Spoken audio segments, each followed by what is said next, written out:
Welcome back, guys. We're going to be talking about another movie, as you can see by the title, Bloodshot. Now, if you guys do not know nothing about Bloodshot, I didn't know much about Bloodshot neither. In fact, I heard rumors.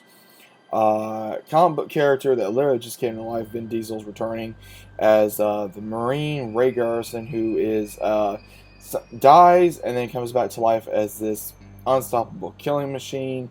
Now, I did not know very much about Bloodshot, but the only way I know how to describe this movie is I want to say try maybe combine Babylon AD with Deadpool. And the way the story goes is Vin Diesel's character comes home from a tour, and then him and his wife get kidnapped by the ones I guess he was going after overseas, and then his wife gets killed apparently in front of him. Then he gets killed, then gets brought back to life by the character Guy Pearce. He doesn't remember anything. He doesn't remember his name. Don't remember nothing. And then slowly he starts remembering by a song he hears when he's having a drink with. I pray I'm saying her first name right. Ezra Gonzalez's character. She plays as a former Navy SEAL. So the character that Guy Pearce plays, he wants to bring former military back to life, and he basically does use them to his own benefit because he wants to be. He basically runs his own organization for everything to try to bring back people that have broken limbs, loses a body part or an organ.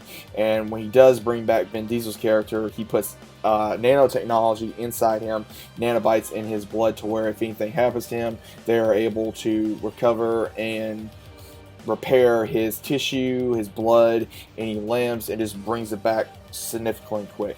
Now, in the movie, Vin Diesel does go after the one that killed his wife, but as soon as he does that, he goes after him, and then he gets shut down when he comes back to basically reboot everything. And Guy Pearce has his scientists basically reimagine his brain of who killed his wife. So every time he's going after different ones that he considers a threat to him, loose ends, and he uses Vin Diesel's character to get that done. Now, there is a part in the movie where after he takes out the second one, and one of the characters by the name of Wiggins brings him back after on a mission, and he tells him what's going on with him, and he tries to go find his wife, who now is showing somehow she is alive. She tells him that the last time she saw him was 5 years. So right now with that, and I'll get to that here in a minute, so then he leaves, and he's getting hunted down by the two ones that he met that are in the same boat as him.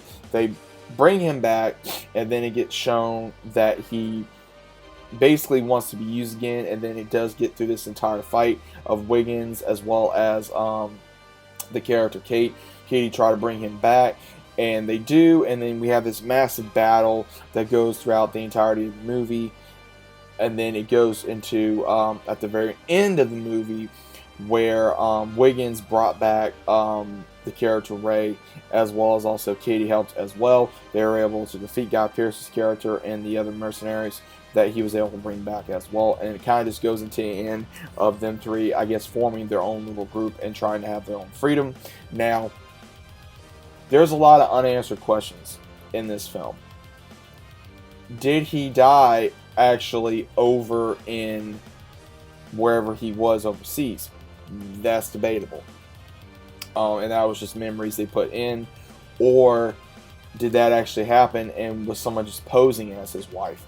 That's another theory as well. So there really wasn't an answer of what really happened to his wife. Don't know if she was actually murdered, or don't know if she actually somehow just moved on and had children, and it's been over 5 years apparently. So don't know exactly. That was not clarified.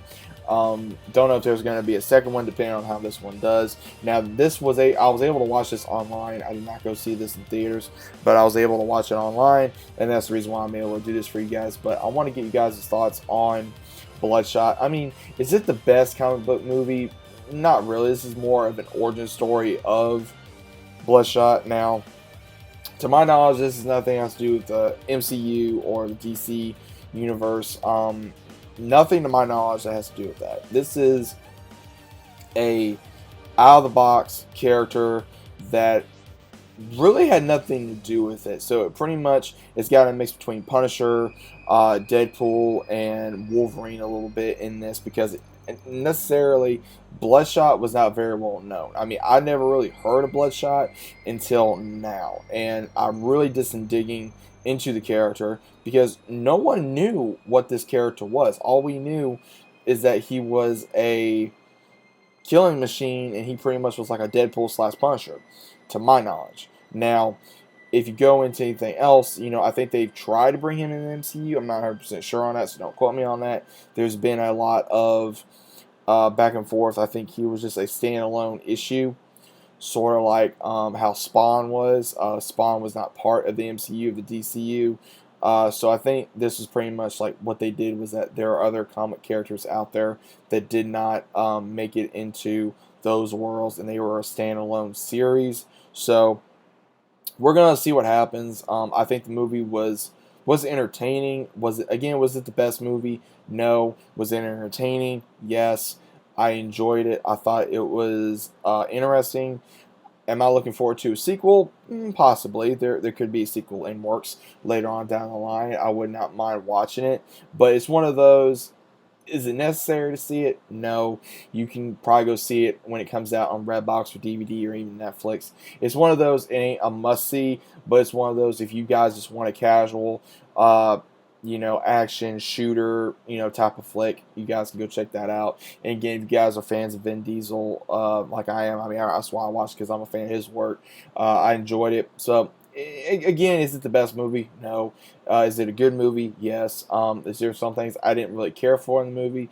A little bit. Like, they didn't really go into more detail of his past like I thought they were going to. They didn't really give enough answers to what really happened, because you're pretty much trying to figure out, okay, this happened, so did that actually happen? Or, so it was pretty much back and forth of what actually happened. So, don't know. But let me know what you guys think about Bloodshot in the comments down below. If you guys are new to the channel, consider subscribing. Let me know if you guys were able to go check it out. If not, let me know when you think about it. Again, this is spoilers. So let me know what you think about the movie in the comments, and I'll be seeing you guys on the very next one.